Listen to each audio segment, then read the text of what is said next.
Si citava prima il 2011, l'anno della caduta e uccisione di Gheddafi, e il 2011 è un anno cruciale anche per la Costa d'Avorio, come vedremo adesso nell'intervento del compagno Bernardo, segretario del Fronte Bernardo.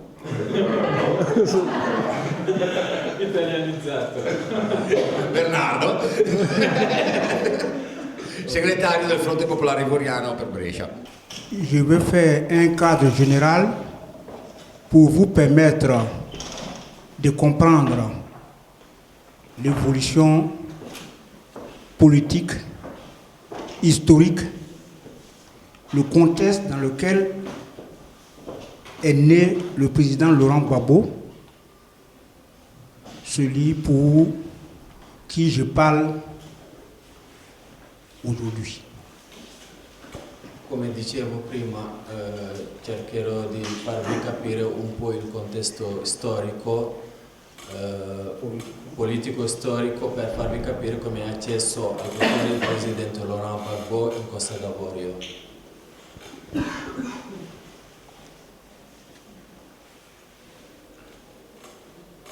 Je pars des années 1944 à la conférence de Brazzaville.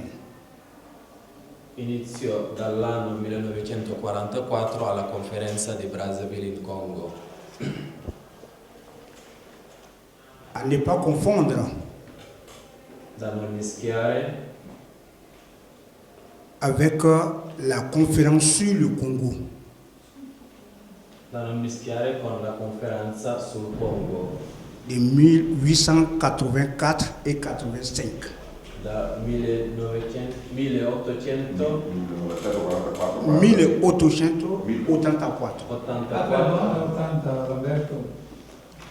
et 85. e 85, Où l'Afrique a été divisée en petits morceaux. dove l'Africa è stata divisa in piccole parcelle. Bien. Donc, en 1944, dis-je, au cours de cette conférence mémorable, Nel 1944, in questa conferenza memorabile, le général de Gaulle promet alors les orientations futures de l'Afrique. il generale de Gaulle della Francia promette le orientazioni future dell'Africa. L'Afrique doit choisir entre trois cas. L'Africa deve scegliere in 3 casi: L'indépendance totale, l'indipendenza totale, l'assimilation l'assimilazione ou le statu quo, la situation actuelle. o lo statu quo, che è la situazione che stiamo vivendo oggi. Durant cette période, naissent alors en Côte d'Ivoire plusieurs partis politiques. Durante questo periodo sono nati in Costa d'Avorio più partiti politici. Plus important, le Parti démocratique de Côte d'Ivoire que je vous prie de bien retenir. Più importante il Partito Democratico, che vi chiedo di memorizzare, di ricordare. Il y avait aussi un parti, le Parti progressiste. C'era anche il Partito Progressista. À l'époque, tous ces partis étaient liés au Parti français. All'epoca tutti questi partiti erano collegati con i partiti francesi perché eravamo nella colonizzazione. Soit le Parti socialiste ou le Parti communiste français. Sia il Partito Socialista che il Partito Comunista francese. Donc en 1960, la Côte d'Ivoire, disons, accède à l'indépendance. Nel 1960 la Costa d'Avorio arriva all'indipendenza. Avec le Parti démocratique de Côte d'Ivoire et son président Félix Houphouët-Boigny. Con il Partito Democratico e il primo presidente Félix Houphouët-Boigny. Ce dernier reste au pouvoir jusqu'à sa mort en 1993. Il presidente Félix Houphouët-Boigny rimane al potere fino alla sua morte nel 1993. Entre-temps, Nel frattempo, En 1990, il y a le processus démocratique et le multipartisme. Nel 1990 c'è il processo di multipartismo, perché prima c'era solo il partito del presidente Félix Houphouët-Boigny. Nel 1990 è arrivato il multipartismo in Costa d'Avorio. En 1900, alors le président meurt en 1993. Il presidente è morto nel 1993. À sa place, grâce à l'article 11 de la Constitution, arrive Konan Bédié. Lo succede Konan Bédié grazie all'articolo 11 della Costituzione ivoiriana. Konan Bédié a porté au pouvoir en 1999 un coup d'État. Nel 1999 c'era un colpo di Stato Du général de Gaulle et du général Gueye. del generale Robert Gueye. En 2000, 10 mois plus tard, Gueye organise les élections. 10 mesi più tardi il generale Robert Gueye organizza delle elezioni in Costa d'Avorio Et le candidat, avec le coup d'État, il y a des candidats qui n'ont pas été acceptés par la commission électorale. Con il colpo di Stato c'erano altri candidati che non erano ritenuti idonei per partecipare alle elezioni. Le candidat du Parti démocratique qui était président Bédié, ayant perdu par coup d'État, n'était pas apte à se présenter. Il presidente Bédié, che era il presidente prima del colpo di Stato, non era accettato anche lui. Aussi, l'autre acteur qui est Alassane Dramane Ouattara, en parenthèse, que la Côte d'Ivoire a connu en 1990. L'altro attore fondamentale era Alassane Dramane Ouattara, che è il presidente attuale, anche lui non è stato ritenuto a quel periodo.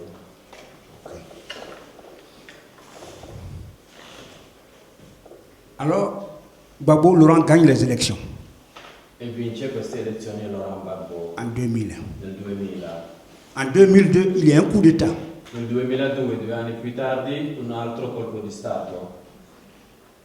Des militaires et ceux-là se sont transformés en rébellion. Un coup d'État des militaires. Un altro colpo di Stato organizzato dall'esercito, che anche loro sono organizzati in ribellione. Et durant tout ce temps, jusqu'en 2010, e durante tutto questo periodo fino al 2010, où l'insécurité nationale, le président Laurent Gbagbo n'a pas pu organiser les élections qui devraient avoir lieu en 2005. En 2005, il devrait avoir l'élection, il n'a pas fait. Durante tutto questo periodo il presidente Laurent Gbagbo doveva organizzare elezioni nel 2005, ma non è riuscito a farlo perché il paese non era ancora stabile.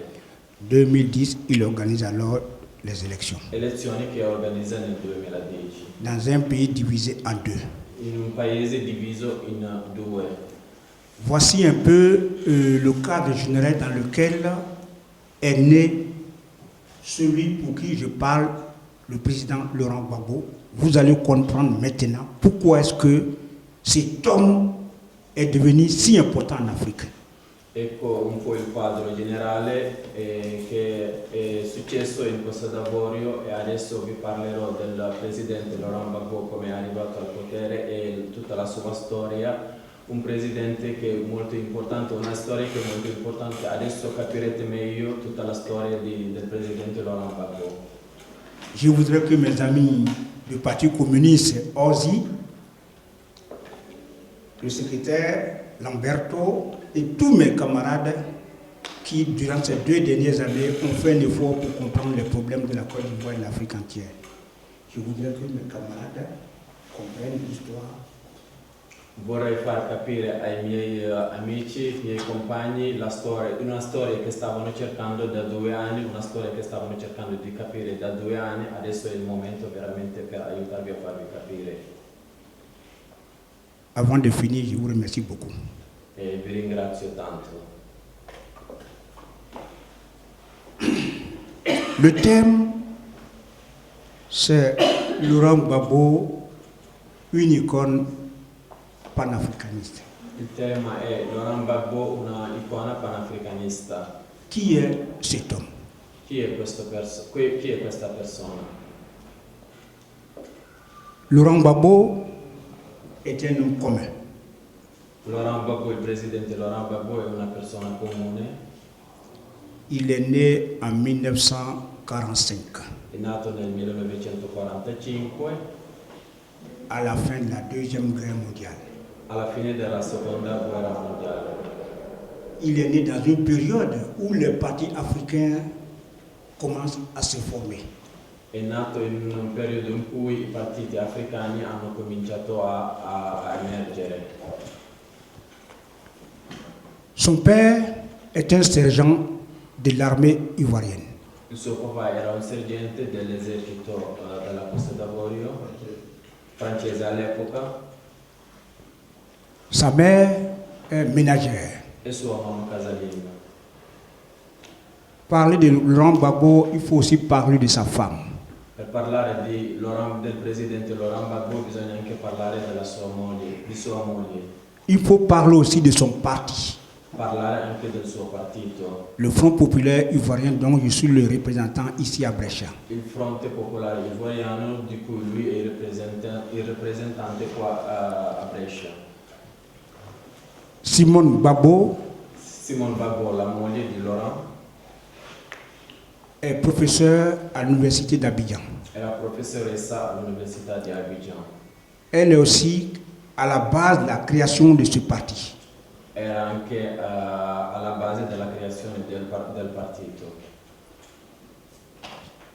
Elle est femme, amie, camarade et tout. È moglie, amica, camarade, compagna e tutto del presidente. Elle a été vice-présidente du Parlement ivoirien. È stata vicepresidente del Parlamento ivoriano. Elle est enseignante aussi comme son mari. E è anche professoressa e insegnante come suo marito. Si chiama Simone. Dans son livre Parole d'honneur, In un suo libro Parola d'onore, parlant de Simone, parlando di Simona, elle disait qu'elle a 5 enfants avec Gbagbo.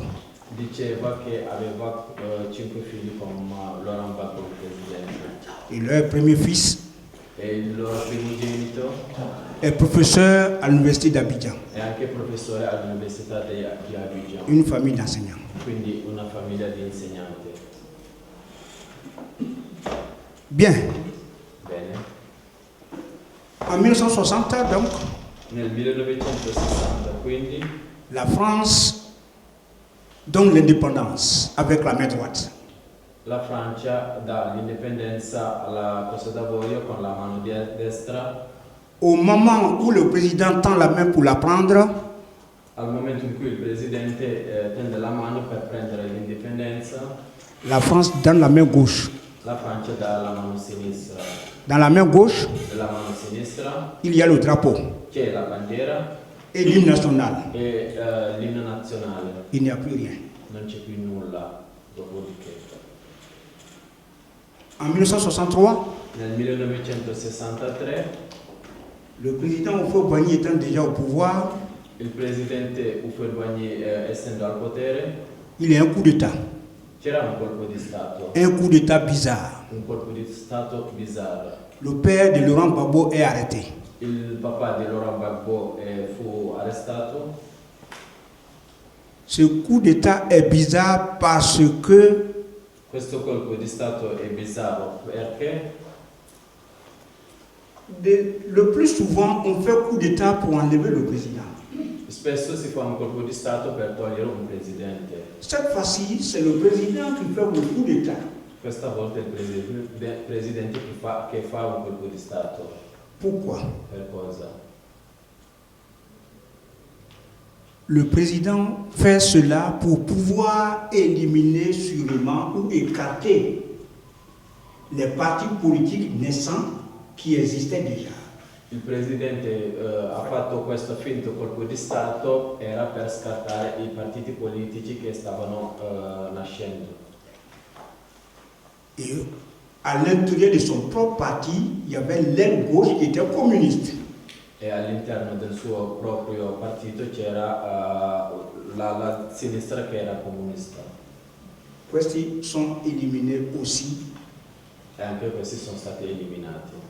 Et nous avons un seul parti en Côte d'Ivoire. E abbiamo un solo e unico partito in Costa Voici d'Ivoire. l'origine du parti communiste, du seul parti en Côte d'Ivoire jusqu'en 1990. Allora ecco questo regime con un unico partito in Costa d'Avorio fino al 1990.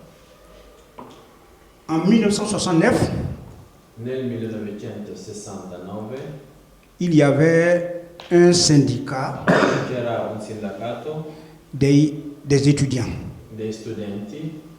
À son troisième congrès, Al suo terzo congresso ce syndicat était autonome. questo sindacato era autonomo. À son troisième congrès, il y avait 3 candidats, Al suo terzo congresso c'erano 3 candidati, dont Laurent Gbagbo. in cui Laurent Gbagbo. Le gouvernement, n'ayant pas la possibilité de maîtriser ce syndicat, Il governo non avendo la possibilità di tenere sotto controllo questo sindacato nascente, on l'a suspendu définitivement è stato sospeso et definitivamente créé un autre syndicat qui est lié au parti. e fu creato un altro sindacato che era legato al partito stesso. Laurent Gbagbo, Il presidente Laurent Gbagbo en 1991 jusqu'en 1993, a été mis en prison. nel 1991 fino al 1993 era in prigione, Il était enseignant. era insegnante. Il a eu un problème avec la fille de l'ambassadeur d'Israël. Ha avuto un problema con la figlia dell'ambasciatore israeliano Parce qu'il a parlé du Moyen-Orient, où il a dit des choses qui n'ont pas plu à la fille. perché ha parlato del Medio Oriente in cui ha detto cose che non piaceva alla figlia dell'ambasciatore. Et voilà, le parti au pouvoir a trouvé Maître Gbagbo en prison. Ecco quindi il partito che era al potere ha trovato l'occasione giusta per portarlo in prigione. Nous sommes en 1982. Siamo nel 1982, Gbagbo était enseignant à l'université. Gbagbo sempre insegnante all'università. Les étudiants organisent une conférence Gli studenti hanno organizzato una conferenza sur la démocratie. sulla democrazia. Gbagbo devrait faire cette conférence-là. Gbagbo doveva fare questa conferenza. Voyant que dans un pays à parti unique, est-ce qu'il y a une démocratie? Gbagbo refuse alors. Gbagbo rifiuta di fare questa conferenza perché ha visto che non aveva senso di fare questa conferenza solo perché c'era solo un partito in questo paese, quindi non voleva dire niente perché non c'era democrazia. Et voyant sa vie, l'insécurité pour sa vie, E quindi ha visto che la sua vita non era più stabile, non aveva più sicurezza. Gbagbo va en France en exil. Va in Francia En exil, in esilio. Il retourne en 89. Torna in Costa d'Avorio nell'89. En 90, après avoir créé son parti et le multipartisme, comme je l'avais dit, Nel 90 torna in Costa d'Avorio e crea il suo partito e cerca anche di instaurare il multipartismo in Costa d'Avorio. 90, Gbagbo est candidat aux élections. E nel 90 era anche candidato À l'élection. alle elezioni presidenziali. Il a perdu les élections avec 18%. Ha perso le elezioni con il 18%, Mais une novité dans notre pays. però era una novità nel paese. Le président qui nous a guidés depuis 1960 a un opposant. Il presidente che ci guidava dal 1960 adesso ha un candidat qui se présente à lui. ha un candidato che si presenta di fronte a lui. Bien, je passe. Nous avons parlé déjà du coup d'État de 99. Abbiamo già parlato del colpo di Stato del 1999. J'ai parlé de la mort de Houphouët-Boigny en 93. Abbiamo parlato della morte del presidente Houphouët-Boigny nel 1993. J'ai parlé aussi de Alassane qui rentre dans la politique en 1990. Abbiamo parlato anche di Alassane Ouattara che è entrato nel gioco politico nel 1990. Alors en 2000. Adesso andiamo nel 2000. En 2000, Nel 2000 Gbagbo est candidat Gbagbo è candidato alle elezioni présidentielles. presidenziali. Il gagne les élections.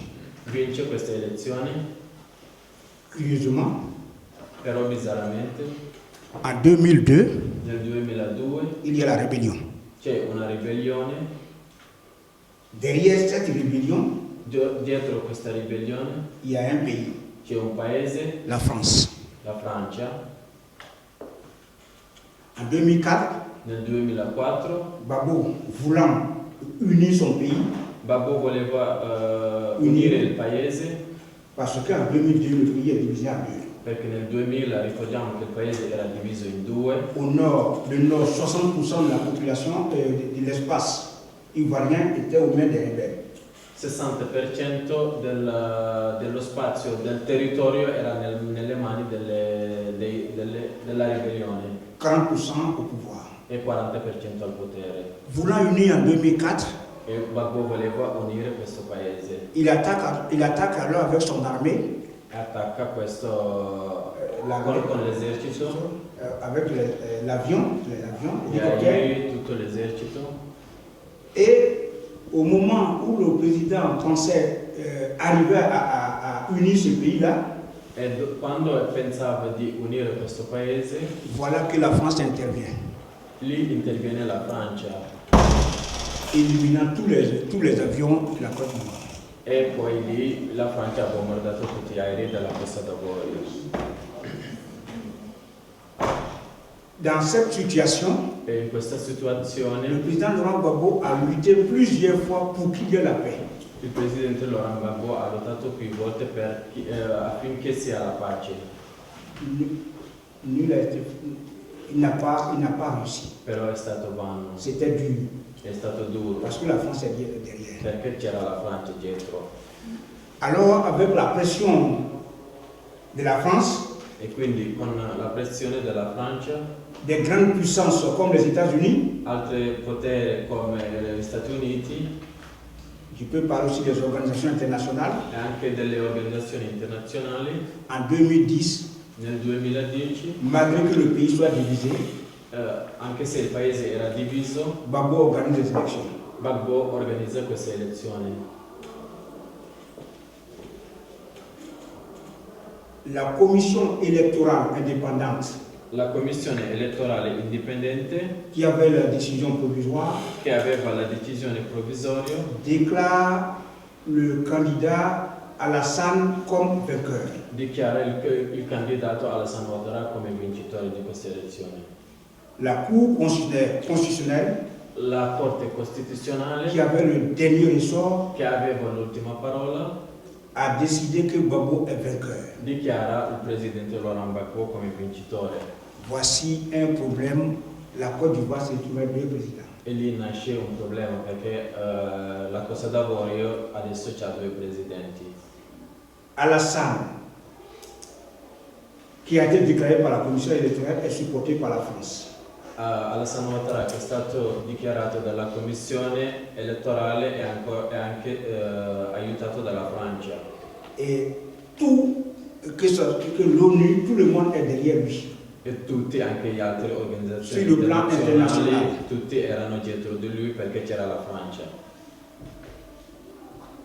Gbagbo sera pris E lì Gbagbo, il presidente Gbagbo sarà preso après que la France ait bombardé le palais présidentiel, e la Francia bombarda le palazzo. il palazzo del presidente. Il a capturé le président Laurent Gbagbo, E il presidente Gbagbo è stato preso, mis en prison à 7 mois pour envoyer au nord de la Côte d'Ivoire, è stato messo in prigione per 7 mesi al nord della Costa d'Avorio, dans la partie des rebelles, nella parte della ribellione. Après, dans le mois de en 2011, maintenant nous sommes en 2011, Nel 2011 Gbagbo a été déporté à la Cour pénale internationale, qui est la prison la plus dangereuse du monde. Nel 2011 Gbagbo fu mandato alla prigione Corte pénale internationale. alla Corte Penale Internazionale. Et en 2016, durant 2 ans, E nel 2016, durante 2 anni, les témoins à charge i testimoni a carico des accusateurs, disons, degli accusatori, 82 personnes ont défilé, 82 persone hanno sfilato ils n'ont pas trouvé de preuves. e non avevano delle prove a carico del presidente. Et devant cette situation, Davanti a questa situazione, les juges ont décidé que les témoins de Gbagbo ne passent pas. i giudici avevano deciso che i testimoni di Gbagbo non passano. Il était inutile. Non era necessario, Gbagbo est innocent. perché Gbagbo è innocente, gli altri testimoni non avevano prove. Gbagbo est déclaré libre. Gbagbo è dichiarato libero, assolto, Depuis janvier 2019. questo era nel gennaio 2019, Mais en ce moment où je vous parle, però adesso fino al momento in cui vi sto parlando nous n'arrivons pas à comprendre nessuno capisce il perché. pourquoi un homme qui est déclaré innocent Perché una persona che è stata dichiarata innocente, assolta, est encore en Belgique, dans un autre pays. rimane ancora lì in prigione in un altro paese. Non, il n'est pas en prison. Non, in prison. E Et Belgio, il est en Belgique en résidence surveillée, disons. Résidence in arresti domiciliari, sempre prigione. prison, ok. Et nous nous demandons si le droit a été dit. Adesso ci stiamo chiedendo se il diritto è stato fatto, Pourquoi tout ce temps? perché tutto questo tempo di un presidente che è stato assolto. Alors, c'est sur ce point c'est sur cette interrogation que je vais finir en vous disant Adesso è su questa interrogazione, su questa domanda che finirò dicendovi la Côte d'Ivoire attend son président. la Costa d'Avorio aspetta il suo vero presidente. Celui-là incarne aujourd'hui la conscience de toute la Côte d'Ivoire. Il presidente che incarna la coscienza di tutta la Costa d'Avorio. Sa cause n'est plus, va au-delà de la Côte d'Ivoire. La sua causa va al di là della Costa d'Avorio, Que ce soit au Cameroun, che sia in Camerun, au Togo, in Togo, dans toute l'Afrique, in tutta l'Africa, on parle de lui. si parla del presidente Gbagbo. Il est dans la conscience des Africains. È nella coscienza degli africani. C'est le révolutionnaire vivant. È un rivoluzionario vivente. Je vous salue. Vi ringrazio, vi saluto.